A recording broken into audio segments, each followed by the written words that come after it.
Salam, selamat pagi saudara sekalian. Sebagaimana kita sudah ketahui bahwa ada 3 tokoh utama di dalam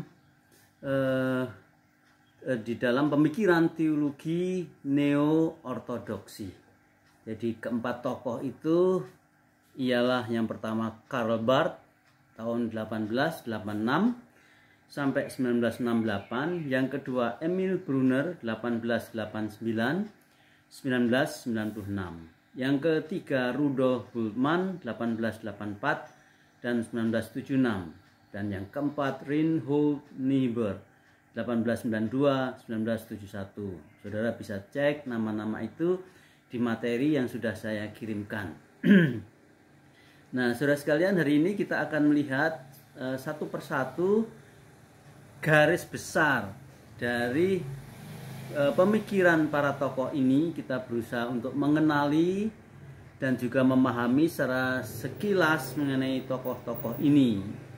Yang pertama yang akan kita coba pelajari atau pahami adalah Karl Barth.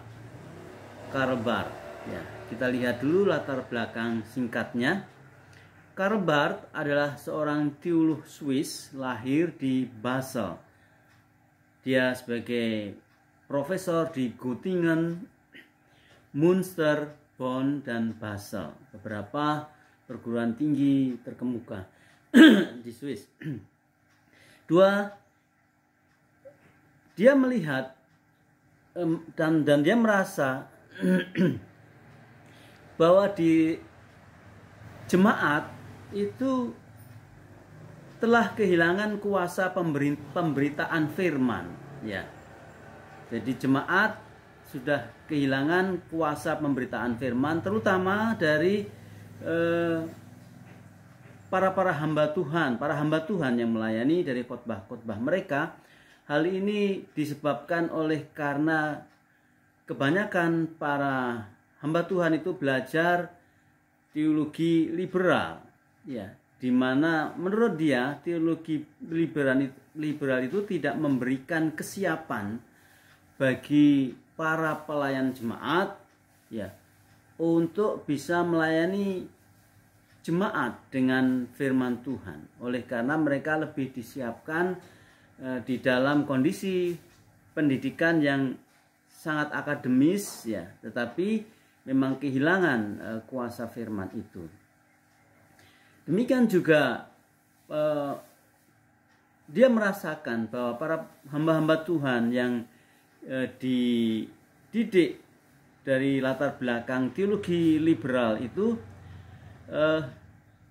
tidak melakukan penafsiran eksegese Alkitab secara semestinya, ya.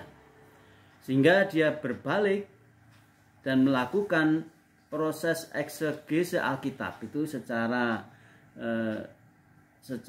semestinya. Pada waktu dia itu mengeksegese Alkitab secara semestinya itu, dia menemukan gagasan yang disebut dalam bahasa Yunani itu kerygma, gagasan kerygma. Kerygma itu pengertian sederhananya adalah berita. Kerygma itu adalah berita, ya, yang berdasarkan firman Tuhan, berdasarkan Alkitab, yakni pemberitaan Injil yang kuat, itu kerygma. Yang ketiga, berikutnya memang Karl Barth catat sebagai akhirnya menjadi seorang pengkhotbah dan pengajar yang sangat kuat, yang sangat menekankan nilai-nilai Kristiani dengan cara menekankan pemahaman mengenai Allah, ya, di mana kepercayaan kepada Allah itu sudah diabaikan dalam teologi liberal. Kita diingatkan dengan teologi liberal yang lebih membangun pemahamannya berdasarkan paham naturalisme dan menolak supranaturalisme. Seolah-olah di sini Karl Barth ingin mengembalikan bahwa pemberitaan firman itu harus kembali mengakui apa yang disebut keberadaan yang supranatural itu, yaitu Allah. Itulah sebabnya Calvert sangat menekankan pemahaman mengenai Allah, kepercayaan kepada Allah itu sebagai hal yang sangat penting di dalam kehidupan itu. Nah, dalam hal ini memang sangat disayangkan Calvert itu menolak pengertian Allah yang pribadi, Allah yang personal. Itu nanti disebut, paham ini disebut impersonal God, Allah yang impersonal, Allah yang tidak personal. Lalu Allah dipahami secara bagaimana? Menurut Calvert, Allah itu harus dipahami sebagai, dengan istilah itu, yang lain, ya, atau the others, atau yang keseluruhan. Itu bahasa Inggris ada istilah the holy. Allah itu siapa? Allah itu the holy, yang keseluruhan itu. Allah itu siapa? Allah itu adalah yang lain, ya. Jadi yang ditekankan oleh Calvert itu adalah sisi Allah yang absolut, ya. Allah yang absolut, itu ya. Dan Allah yang absolut ini bukan person, ya. Allah yang absolut itu dipahami sebagai keberadaan yang berbeda dengan manusia, the other. Dari sisi keberbedaan yang ditekankan, sisi keabsolutannya yang ditekankan. Allah itu melingkupi segala sesuatu. Itu Allah yang kosmik, Allah yang melingkupi segala sesuatu. Lalu Allah yang melingkupi segala sesuatu itu menyatakan dirinya kepada manusia. Itulah sebabnya kita bisa percaya kepada Allah, kita tetap bisa memegang keyakinan bahwa Allah itu ada, tetapi karena apa? Karena Allah itu menyatakan dirinya. Tetapi nanti kita melihat sayangnya juga, Calvert nanti mengatakan bahwa Alkitab itu bukan penyataan Allah. Nah, ini pengertiannya. Allah itu ada dan Allah itu serba sempurna keberadaannya, ya. Allah itu adalah keberadaan yang sepenuhnya berbeda dengan manusia, dan Allah yang demikian itu Allah yang menyatakan dirinya. Allah yang menyatakan dirinya, Allah yang aktif menyatakan dirinya. Lalu Alkitab itu apa? Alkitab itu adalah kesaksian terhadap penyataan Allah, gitu ya. Jadi dia bedakan antara penyataan dan kesaksian terhadap penyataan Allah. Dia bedakan penyataan Allah dan kesaksian terhadap penyataan Allah. Alkitab itu dibutuhkan, ya. Tapi Alkitab itu bukan penyataan Allah. Alkitab itu adalah kesaksian terhadap penyataan Allah. Itulah sebabnya dalam ajaran Calvert, tentu Alkitab yang berisi kesaksian tentang penyataan Allah itu, ya, tidak bisa disejajarkan dengan penyataan Allah itu sendiri, karena penyataan Allah itu sempurna, ya. Sedangkan kesaksian terhadap penyataan Allah itu adalah pengalaman dan juga pemahaman para penulis Alkitab terhadap penyataan Allah itu. Jadi ini penting sekali. Poin pertama ini penting sekali mengenai pemikiran Calvert, bahwa Allah itu ada dan Allah itu dipahami sebagai yang secara hakiki itu berbeda dengan manusia, the other, dan Allah itu yang melingkupi segala sesuatu, the holy one, ya.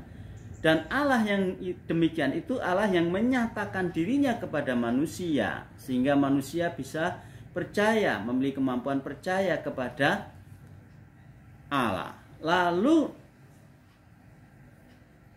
hamba-hamba Tuhan, penulis-penulis Alkitab itu menuliskan, ya, menyaksikan penyataan Allah itu. Itulah Alkitab. Jadi Alkitab itu berisi tulisan-tulisan mengenai kesaksian penulis Alkitab terhadap penyataan-penyataan Allah. Tapi sekali lagi bahwa penyataan Allah itu tidak sama dengan Alkitab atau tidak sama dengan kesaksian terhadap penyataan Allah, karena kesaksian terhadap penyataan Allah itu tulisan yang bersifat kemanusiaan, bersifat manusiawi, sedangkan penyataan Allah itu sepenuhnya bersifat ilahi. Nah, dan akhirnya nanti kita melihat bahwa Karl Barth ini akan berbalik dari apa yang disebut sebagai studi penelitian agama seperti yang dilakukan oleh teologi liberal itu kepada teologi yang hakiki, ya, teologi yang mendasar berdasarkan pemahaman terhadap Injil. Jadi dia berbalik dari studi yang berkaitan dengan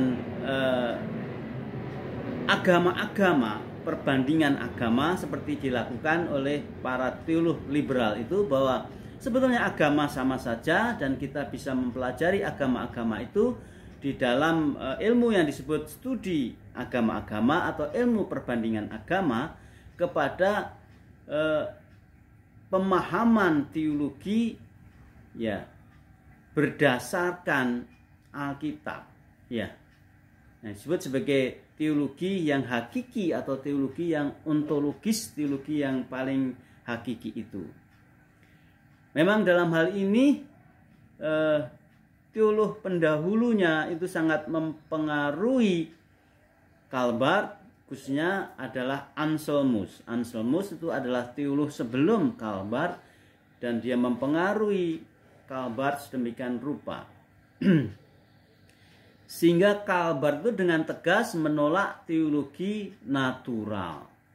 Apa itu teologi natural? Sekali lagi, itu adalah teologi yang disebut teologi para teolog liberal. Teologi natural itu artinya teologi yang berpendapat bahwa semua pengertian-pengertian tentang Tuhan, ya, pengertian-pengertian tentang iman, ya, itu bersifat natural, bersifat alamiah. Maksudnya apa? Ya, maksudnya pengertian-pengertian tentang Tuhan itu ya memang hasil pikiran manusia. Nah, itu nanti disebut sebagai teologi natural atau teologi kemanusiawian, teologi antropologis, begitu ya. Dan itu ditolak oleh Karl Barth dan dia betul-betul mulai berkonsentrasi untuk memahami dan mengajarkan teologi pewahyuan, ya, teologi yang mendasar berdasarkan Alkitab sebagai kesaksian terhadap penyataan Allah itu.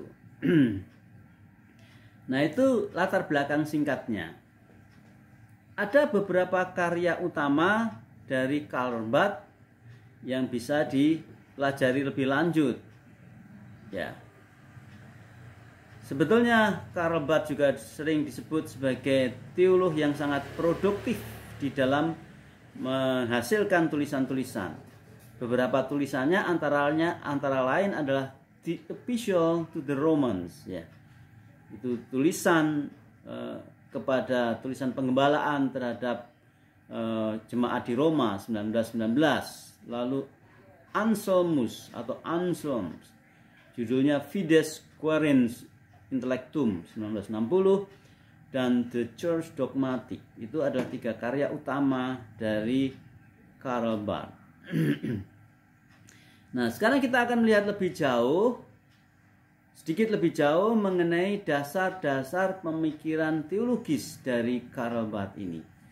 Bagaimana dasar-dasar pemikiran teologis dari Karl Barth ini? Kita coba lihat satu persatu dari dasar pemikiran teologis Karl Barth ini. Yang pertama, tema utama teologi Karl Barth adalah kedaulatan Allah melalui anaknya Yesus Kristus. Jadi ini adalah tema utama teologi Karl Barth, yakni kedaulatan Allah melalui Yesus Kristus. Sovereignty of God through His Son. Ini adalah tema utama dari teologi Karl Barth, ya.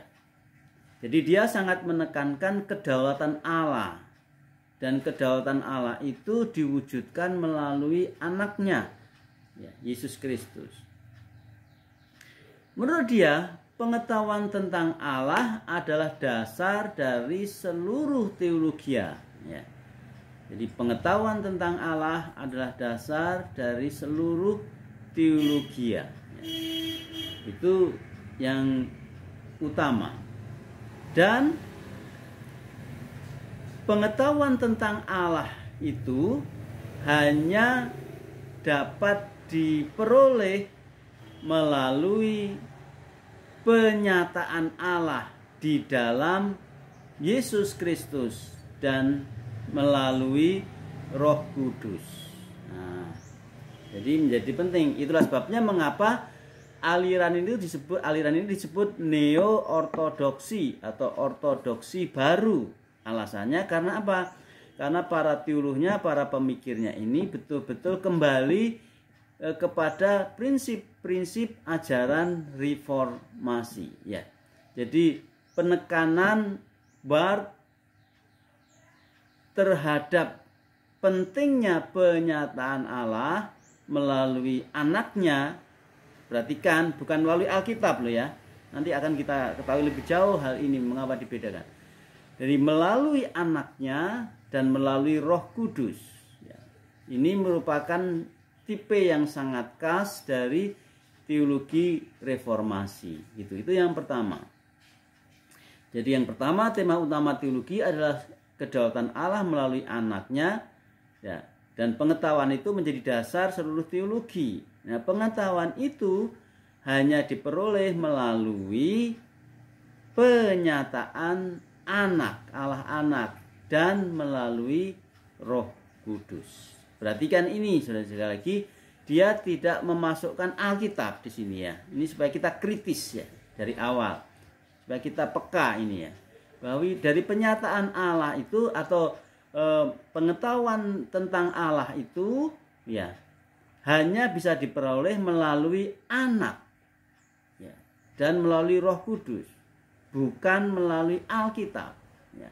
Karena Alkitab itu adalah kesaksian terhadap anak, ya, dan posisinya itu lebih rendah dari anak.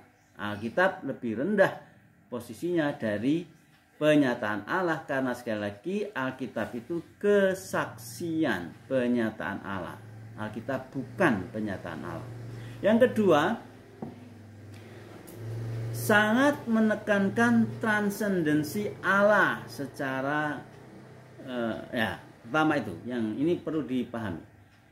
Karl Barth sangat menekankan transendensi Allah. Maksudnya apa? Karl Barth itu sangat menekankan Allah yang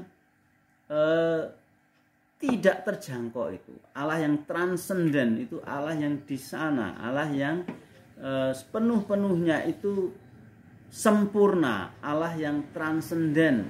Jadi yang pertama, dia membuat sebuah penegasan Allah itu transenden. Padahal iman Kristen tidak hanya percaya Allah yang transenden, ya. Kita percaya Allah yang transenden, tapi di saat yang sama juga Allah yang imanen, ya. Allah yang memang maha sempurna itu, Allah yang maha tidak terjangkau itu, Allah yang jauh dari kita itu, ya, adalah Allah yang merelakan dirinya untuk dijangkau oleh manusia. Nah, itulah sebabnya di dalam Yohanes pasal 1 kita diingatkan firman Tuhan ini, ya. Pada mulanya adalah firman, firman itu bersama-sama dengan Allah, dan firman itu adalah Allah. Dan firman itu telah menjadi manusia dan diam di antara kita. Nah, ini penting sekali. Jadi kelemahan Karl Barth di mana? Kelemahan Karl Barth sejak awal kita melihat bahwa Allah itu hanya dipahami transenden saja. Ya, kalau Allah dipahami transenden saja, berarti kita tidak akan bisa memiliki pengetahuan yang benar, ya. Pengetahuan yang benar tentang Allah itu. Ya, memang kita tidak akan bisa mengetahui Allah dengan sempurna. Tentu karena kita manusia dan Allah itu adalah pencipta kita. Namun demikian kita bisa memahami Allah dengan benar, gitu ya. Kenapa? Karena Allah itu bukan hanya transenden, ya, tapi Allah itu juga imanen. Allah yang transenden itu hadir di tengah-tengah kita di dalam diri Allah anak, sehingga kita bisa memahami Allah itu dengan benar, walaupun tidak mungkin memahami Allah dengan sempurna, ya, karena Allah itu adalah Allah dan kita sangat-sangat terbatas. Tapi kita bisa memahami Allah dengan benar, ya. Itu sayangnya Karl Barth sangat menekankan transendensi Allah. Nah, itulah sebabnya sekali lagi kalau kita kembali, mengapa dia tidak bisa mengakui Alkitab itu sebagai penyataan Allah? Karena Alkitab itu dalam tanda petik hasil dari tulisan manusia, kesaksian manusia tentang Allah yang menyatakan dirinya itu, ya. Jadi dia sangat menekankan transendensi Allah. Secara kualitatif Allah itu berbeda dengan manusia. Ini memang benar. Tentu saja itu kita akui, Allah itu secara kualitatif berbeda dengan kita manusia. Tetapi Allah yang memang berbeda dengan kita itu Allah yang juga menyatakan dirinya, merelakan dirinya untuk kita pahami di dalam wujud, ya, Allah anak Tuhan Yesus Kristus, ya. Jadi Allah memang tidak terbatas dengan keterbatasan manusia, dia tidak terbatas dengan waktu dan sebagainya. Allah itu kekal, ya, dan Allah itu pencipta waktu dan sebagainya. Tetapi jangan lupa bahwa Allah yang demikian itu memang Allah yang menyatakan diri. Nah, itulah sebabnya faham dari Karl Barth itu nanti ternyata sangat dipengaruhi oleh teolog lain atau filsuf yang lain bernama Kierkegaard. Nama lengkapnya adalah Søren Aby Kierkegaard, ya. Kalau saudara klik di Google Kierkegaard, itu akan semua keluar di situ, saudara akan menemukan informasi. Jadi Kierkegaard itu sangat mempengaruhi pemikiran Karl Barth. Berikutnya, manusia secara keseluruhan berada dalam penghakiman Allah, ya. Manusia secara keseluruhan berada di bawah penghakiman Allah. Dia menegaskan secara definitif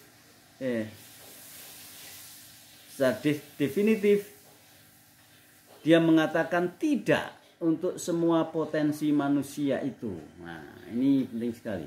Jadi bagi Karl Barth, manusia itu jatuh di bawah penghakiman Allah, dan dia mengatakan seluruh potensi manusia itu tidak mungkin bisa digunakan untuk mengenali Allah, ya, tanpa penyataan Allah itu, seperti itu, ya.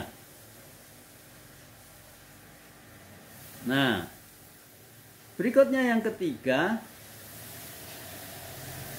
Karl Barth itu menyerang secara tegas universalisme dari Harnack tentang kebapaan Allah dan persaudaraan manusia. Maksudnya apa?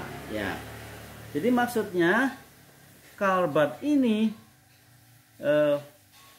pandangannya itu bertentangan dengan tegas dengan paham universalisme. Universalisme itu berasal dari kata universal, ya. Isme itu kepercayaan. Universalisme itu artinya adalah sebuah pandangan, memang ini dari Harnack. Harnack ini adalah tokoh juga, seorang filsuf juga, Harnack. Harnack itu mengajarkan ajaran universalisme, bahwa menurut Harnack sebetulnya semua pengetahuan tentang Allah itu sama saja, bersifat umum saja. Jadi kepercayaan apa saja dari golongan kelompok mana saja dari siapa saja sebetulnya sama. Ya. Dalam arti itu adalah kepercayaan yang umum saja, yang universal saja. Tidak ada perbedaan, tidak ada keunikan, tidak ada kekhususan dalam tiap ajaran, sama ya, hanya saja cara orang itu mengungkapkan ketuhanannya itu berbeda ya. Sama dalam kehidupan masyarakat sehari-hari, bukankah kita juga sudah terbiasa untuk menemukan cara masing-masing orang itu berbeda di dalam menyebutkan Tuhan itu gitu ya. Ya, misalnya bahasa Inggris itu God atau God ya. Allah, atau bahasa Arab itu Allah, atau bahasa Jawa itu pangeran, Gusti dan sebagainya. Itu sebetulnya adalah cara saja, tapi pada hakikatnya, pada dasarnya itu maknanya sama. Itu adalah cara manusia secara umum, secara universal, bagaimana manusia itu memiliki kesadaran tentang adanya Tuhan, lalu manusia itu memanggil Tuhan itu dengan caranya masing-masing. Itulah sebabnya sebagaimana Harnack, nanti kita mengetahui bahwa Karl Barth itu sangat menganjurkan pemahaman apa yang disebut kebapaan Allah dan persaudaraan manusia ya. The fatherhood of God, kebapaan Allah, dan the brotherhood of man, persaudaraan manusia. Nah, ini menjadi penting. Ini yang disebut universalisme. Jadi sebetulnya Allah itu Bapa untuk semua orang. Bagaimana cara orang menyebut Allah itu tidak masalah. Ada yang menyebutnya ayah, ada yang menyebutnya bapak, ada yang menyebutnya papi, ada yang menyebutnya papa, dan ayah apa namanya itu kalau orang Ibrani ya, misalnya itu Eli ya, dan sebagainya, atau Abba ya, Abba Bapa ya, itu kan cara saja. Nah, itu menunjukkan bahwa Allah itu adalah keberadaan yang universal. Semua orang itu memiliki kepercayaan kepada Allah itu. Nah, karena Allah itu bersifat demikian, seharusnya di dunia ini ada namanya itu persaudaraan manusia, the brotherhood of man. Jadi manusia itu jangan dipisah-pisahkan oleh apa saja. Tidak boleh ada apapun yang bisa memisahkan, membentengi, membuat batas manusia. Karena manusia itu pada hakikatnya sama. Bangsa apa saja, agama apa saja, suku mana saja sama. Itu namanya persaudaraan manusia, brotherhood of man. Nah, sekarang dia melihat, Karl Barth melihat tugas teologi itu apa? Tugas teologi adalah memproklamasikan Allah. Tugas teologi itu adalah memberitakan Allah. Tugas teologi bukan meneliti Allah, menginvestigasi ilmiah Allah itu. Nah, ini kalau teologi liberal itu telah melakukan investigasi ilmiah terhadap Allah. Jadi Allah itu diteliti. Jadi Allah itu seperti pokok-pokok ilmu pengetahuan yang lain ya. Jadi tugas manusia itu meneliti. Sama kalau dia meneliti biologi, dia meneliti lingkungan, ekologi dan sebagainya. Dan orang-orang teolog itu meneliti Tuhan dan gitu, investigasi agama, investigasi ilmiah. Nah, menurut Karl Barth, tugas teologi bukan itu. Tugas teologi bukan menginvestigasi Allah atau mengkritik Alkitab, katanya gitu ya. Tugas teologi adalah memproklamasikan atau memberitakan Allah itu. Ya. Nah, ini menjadi penting. Faktanya dia telah membawa prinsip sola dari reformasi di era 20-an. Jadi sekali lagi maksudnya di tengah-tengah pandangan teologi liberal yang menguasai masyarakat pada abad itu, abad 20, maka Karl Barth dikenali sebagai teolog yang kembali berusaha untuk menegakkan prinsip-prinsip sola ya. Prinsip sola itu apa? Kita ingat reformasi ya. Ada 3 sola di reformasi. Yang pertama adalah sola sola gratia, hanya oleh anugerah saja. Sola fide, oleh karena iman, dan sola scriptura, Alkitab saja. Nah, itu dikenali, Calvert dikenali sebagai teolog yang kembali menekankan prinsip-prinsip sola, ya, dari ajaran para tokoh reformasi pada era liberalisme, pada era pengaruh dan juga kuatnya pemikiran liberal pada abad itu. Yang keempat, apa? Yang keempat adalah keunikan Kristus. Ya, dia juga sangat menekankan keunikan Kristus. Ya. Kristus itu dipahami sebagai apa? Kristus dipahami sebagai penyataan Allah, juga sebagai wujud final firman Allah dalam inkarnasi. Ya, jadi Kristus itu adalah unik. Kenapa? Karena Kristus itu adalah penyataan Allah, wujud final firman Allah dalam inkarnasi, sebagai keberadaan yang mewujudkan apa yang disebut divine union atau persekutuan ilahi. Divine itu ilahi dan union itu persekutuan. Ya, persekutuan ilahi dengan manusia, gitu ya. Jadi Kristus itu unik karena di dalam Kristus kita menemukan persekutuan manusia dengan Allah. Tetapi kita selalu harus ingat di sini bahwa apa yang dituliskan di dalam Alkitab tentang Kristus itu bukan sepenuhnya Kristus yang dia maksudkan, gitu ya. Karena apa?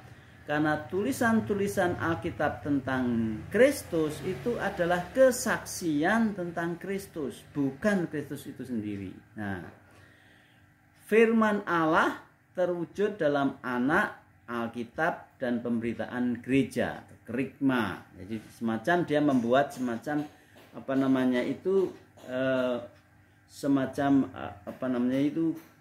grade atau tingkatan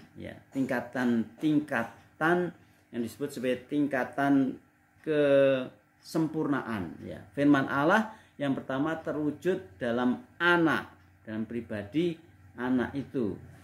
Terus tingkat berikutnya firman Allah terwujud dalam Alkitab, gitu ya. Tingkat yang paling bawah firman Allah terwujud di dalam kerigma atau pemberitaan gereja. Jadi dia melihat memahami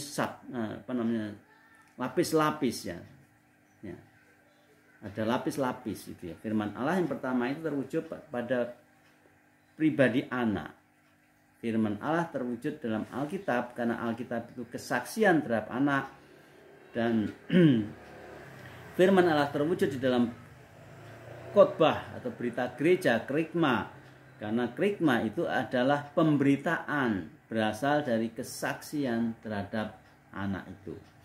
Yang kelima, teologi proklamasinya dapat disifatkan sebagai, nah ini perlu dijelaskan. Teologi proklamasinya dapat disifatkan sebagai teologi becoming, teologi menjadi. Teologi menjadi. Maksudnya apa? Maksudnya ialah di dalam iman Kristen itu yang terpenting, yang terutama bagi orang Kristen itu ialah bagaimana pengalaman orang itu dengan Kristus, ya. Melalui apa? Melalui pemberitaan firman, ya.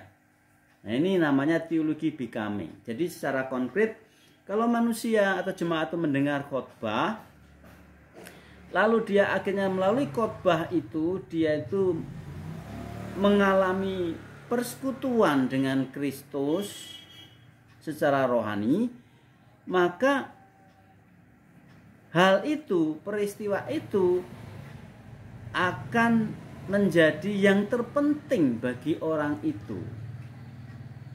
Ya, karena apa?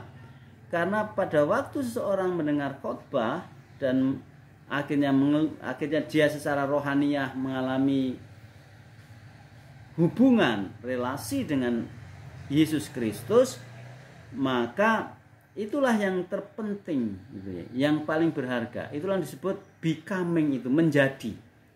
Jadi menjadi apa maksudnya? Jadi menjadi ini maksudnya ialah sebuah pengalaman ya, sebuah pengalaman pribadi si pendengar khotbah itu ya dengan Kristus yang diberitakan oleh pengkhotbah. Nah, itulah sebabnya disebut teologi becoming. Yang sekali lagi teologi becoming itu menekankan di dalam iman Kristen yang terpenting itu ialah bagaimana seseorang mengalami secara pribadi dengan Tuhan Yesus itu ya. Bukan Alkitab yang penting, tetapi pengalaman pribadinya dengan Tuhan Yesus yang penting.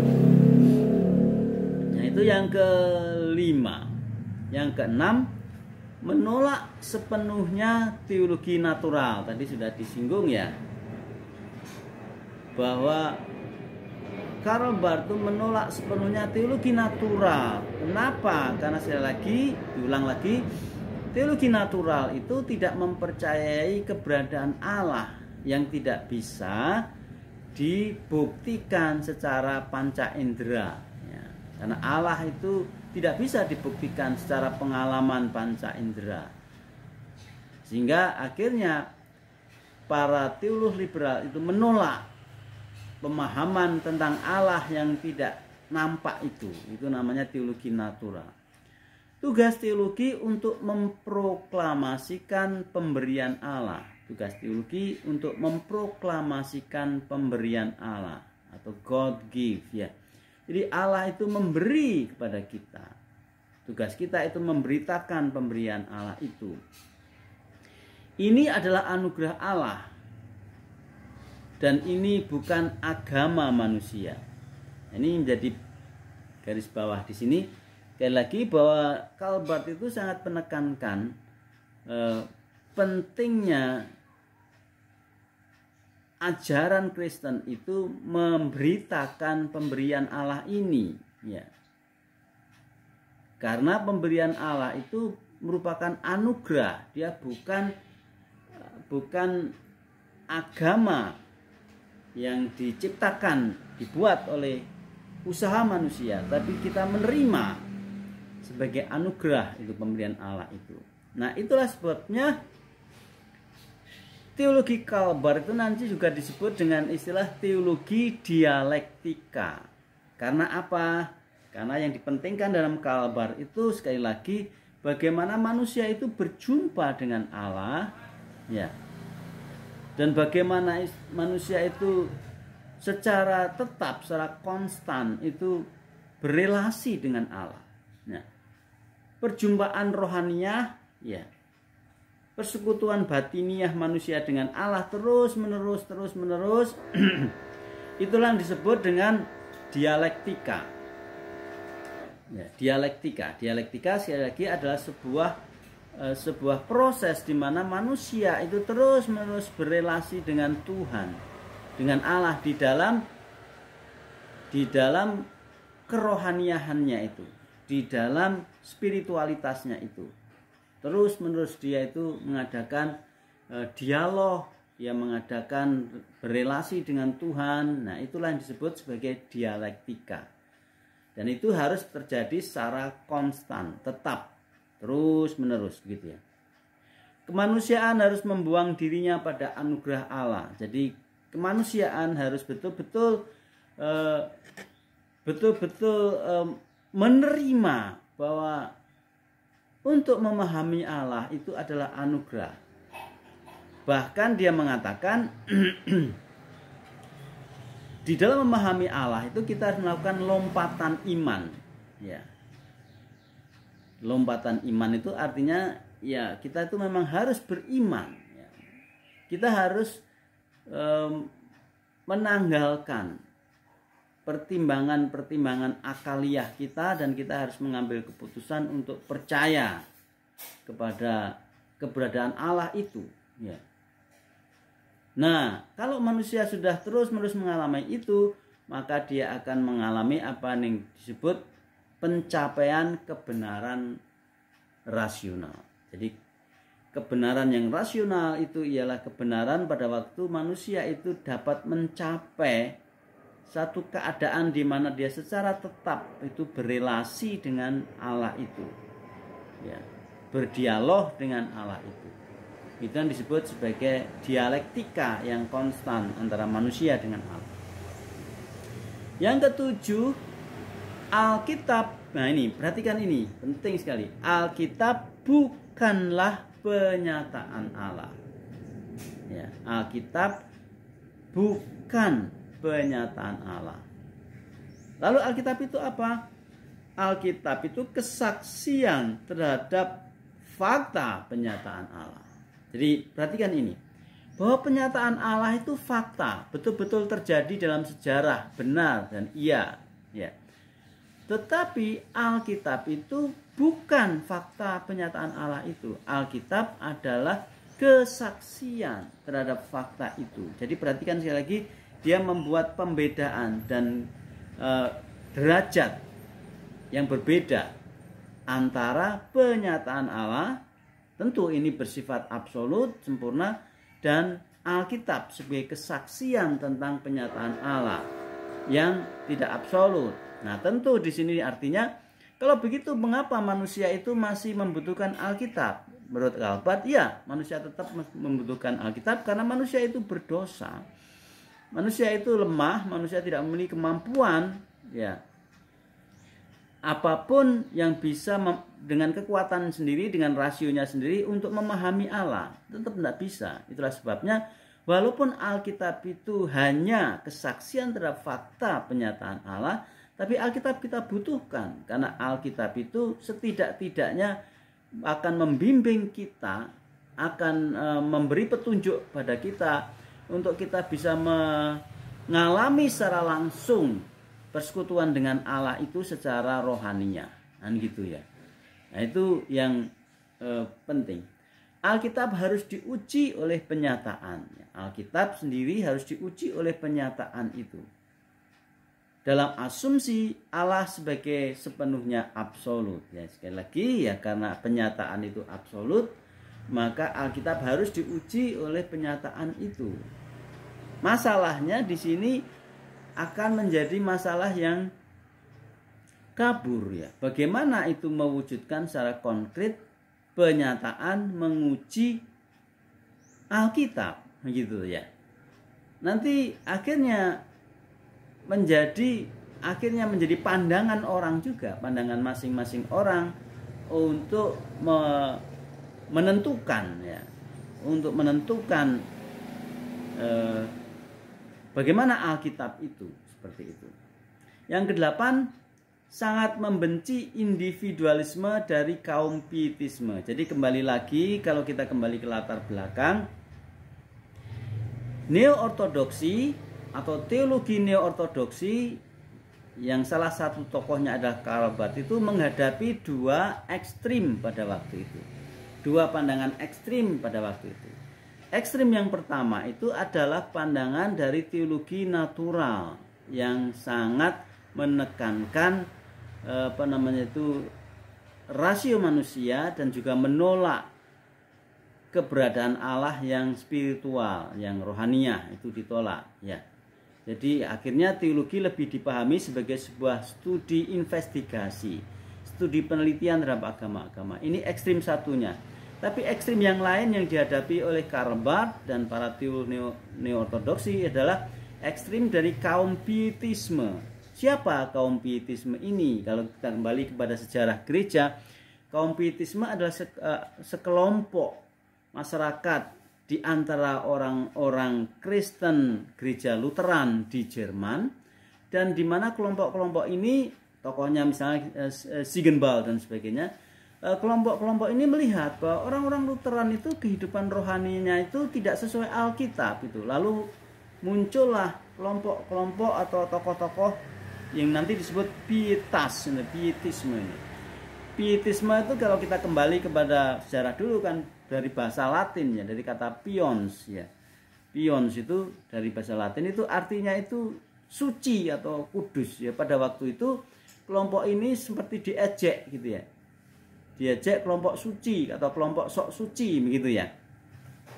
Tapi ternyata pietisme itu memiliki pengaruh besar sekali di gereja-gereja Jerman. Oleh karena apa? Karena dari pietisme itu nanti juga muncul tokoh-tokoh yang menjadi pelopor kebangunan rohani dan sebagainya. Cuman akhirnya dia melihat, Calvin melihat pietisme itu juga mengalami kemerosotan. Sama, liberalisme mengalami kemerosotan, pietisme juga mengalami kemerosotan. Kemerosotan pietisme itu apa? Kemerosotan pietisme itu lebih dikaitkan dengan kecenderungan memahami kekristenan itu secara individual ya. Secara individual. Jadi Kristen itu apa ya? Kristen itu pertobatan pribadi. Ya, Kristen itu kesalehan pribadi, gitu-gitu itu. Dan yang lebih parah, akhirnya kaum pietisme itu tidak lagi membangun kekristenannya berdasarkan penelitian, penafsiran Alkitab secara benar, tapi pietisme itu akhirnya jatuh kepada perilaku yang disebut mistisisme. Mistisisme itu apa? Mistisisme itu sebetulnya adalah bagaimana sekelompok orang Kristen itu lebih memahami iman Kristennya itu secara mistik begitu ya, secara mistik, kepercayaan kepada tahayul-tahayul yang dikembangkan dan sebagainya, tidak mempelajari Alkitab secara semestinya, tidak menafsir Alkitab secara semestinya, tapi mempergunakan Alkitab itu secara mistik ya. Ya contohnya saja ya, misalnya ayat Alkitab dipakai untuk contoh ekstrim saja, ayat Alkitab dipakai sebagai jimat ya. Ayat Alkitab dipotong terus dimasukkan di kain, dipakai sabuk jadikan jimat. Itu adalah cara pemahaman yang mistik terhadap Alkitab. Itu kaum pietisme jatuh ke situ ya. Kaum pietisme lebih mengembangkan pikiran-pikiran halusinasi ya, menekankan mimpi-mimpi, pengalaman-pengalaman supranatural ya, suara-suara Tuhan gitu, tapi tidak sungguh-sungguh memberlakukan penafsiran Alkitab secara semestinya. Dan menolak penilaian individual standar keselamatan. Akhirnya begitu. Akhirnya apa? Akhirnya dia mengkritisi bahwa kalau kekristenan itu ukurannya hanya kerohanian seseorang, kesalehan seseorang, keselamatan pribadi-pribadi, dia merasa ini bukan kekristenan ya. Karena kekristenan itu berkaitan dengan gereja dan keumatan. Gereja adalah komunitas orang pilihan. Gereja itu bukan individu ya. Gereja adalah persekutuan covenantal dari Allah dalam Kristus. Gereja itu adalah persekutuan umat perjanjian. Jadi dia mulai mengkritisi kaum pietisme yang lebih memahami atau lebih menjalankan pengertian kekristenan itu selalu bersifat individu. Yang penting kan pertobatan pribadi, kesalahan pribadi. Tidak menurut dia. Kekristenan itu bukan itu. Kekristenan itu berbicara mengenai gereja, persekutuan umat perjanjian, seperti itu ya. Yang ke-9, dosa. Ajarannya mengenai dosa. Dosa itu apa? Dosa menurut Calvin adalah sikap manusia yang keluar dari anugerah Allah itu. Artinya apa? Dosa itu dipahami sebagai kalau manusia itu tidak lagi menerima anugerah Allah itu, dan manusia itu lebih mengandalkan ya pengalamannya sendiri seperti orang pietisme dan rasionalitasnya sendiri seperti orang liberal itu. Namun manusia tetap dalam anugerah Allah. Walaupun toh demikian, Calvin tetap mengatakan bahwa manusia itu tetap berada dalam anugerah Allah. Kristus berkarya baik bagi umat pilihan dielek maupun bagi mereka yang ditolak, reprobate gitu ya. Nah, ini menjadi penting. Itulah sebabnya mengapa ajarannya itu universalisme. Yang pertama, Calvin itu mengatakan bahwa dosa itu ialah kalau orang tidak mengakui bahwa dirinya itu kekurangan, dirinya lemah, dia membutuhkan anugerah Allah. Ya, itu dosa. Ya. Nah, tetapi walaupun demikian, manusia itu berada di dalam penghakiman Allah. Ya, manusia itu yang berkekurangan itu berada di dalam katakanlah pengadilan Allah, tetapi manusia yang dalam keadaan berkekurangan itu tetap di dalam anugerah Allah, tetap dalam perkenanan Allah gitu ya. Walaupun manusia berdosa, manusia tetap diterima Allah. Karena apa? Karena bagi Calvert yang di atas semuanya itu adalah bukan pada kelemahan manusia atau kegagalan manusia, tetapi anugerah Allah itu. Nah, itu universalisme. Dan kematian Kristus bagi semua orang yang akan selamat. Nah, jadi bagi dia Kristus itu mati bagi semua orang. Ya. Kristus mati bagi semua orang. Tidak ada seorang pun yang akan masuk neraka gitu ya. Semua manusia akan masuk surga. Karena apa? Ya karena anugerah Allah tadi. Walaupun manusia itu memang berdosa, manusia itu tidak mampu, manusia itu gagal, tapi anugerah Allah itu selalu melindungi mereka sehingga semua manusia itu selamat masuk surga. Bukan hanya orang Kristen, bukan hanya orang pilihan yang masuk surga di election itu ya, tapi juga termasuk orang yang dikategorikan sebagai orang yang ditolak atau reprobation, itu kelompok yang ditolak itu. Semua masuk surga. Ini ajaran itu disebut universalisme.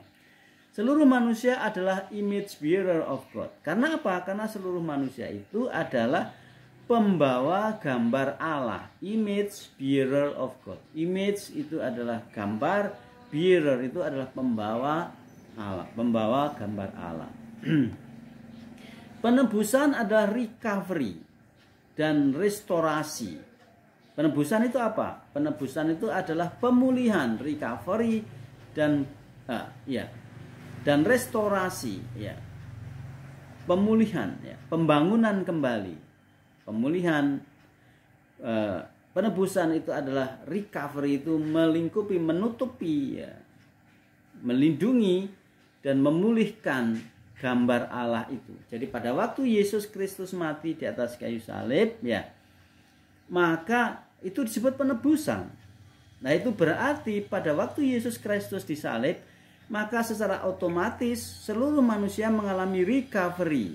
Seluruh manusia mengalami perlindungan ulang, perlindungan kembali, dan mengalami pemulihan kembali.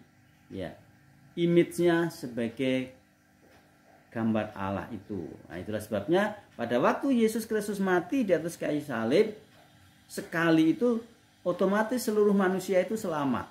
Nah, gitu. Itu namanya universalisme. Yang ke-10, penolakannya terhadap gagasan point of contact Brunner. Nah, itu ya. Jadi ini adalah dia juga bertolak belakang dengan Emil Brunner dalam pokok point of contact ini. Ya. Juga bertentangan dengan konsep pre-understanding Bultmann dan objektif terhadap konsep Bishop Robinson, the death of God dalam sekularisme Injil. Jadi nanti kita akan lihat death of God itu adalah sebuah teologi yang akan terjadi setelah ini, setelah neo-ortodoksi ini. Tapi salah satu ajarannya itu adalah Allah mati, yang intinya itu adalah bahwa sebetulnya manusia itu tidak mungkin bisa memahami Allah. Ya, karena apa? Karena Allah itu naturnya, keberadaannya itu berbeda dengan manusia. Sehingga walaupun manusia itu percaya ada Allah dan Allah itu ada, manusia itu tidak mungkin bisa mengalami pemahaman yang sempurna tentang Allah itu. Sehingga akhirnya manusia juga tidak akan, pada dasarnya tidak akan memahami Allah itu. Itu yang disebut the death of God. Allah itu sudah mati. Allah mati kenapa? Karena maka tidak mampuan manusia untuk mengerti Allah. Sehingga walaupun Allah itu ada, sama saja artinya Allah itu menjadi tidak ada, tidak hidup. Karena apa? Karena manusia pada dasarnya tidak memahami Allah. Nah, itu nanti kita akan melihat berikutnya mengenai pokok yang lain. Saya kira itu sementara untuk video kali ini. Ya, pokok-pokok mendasar secara sekilas dari salah satu tokoh neo-ortodoksi yang bernama Karl Barth. Baik, sampai sekian. Tuhan Yesus memberkati kita. Amin.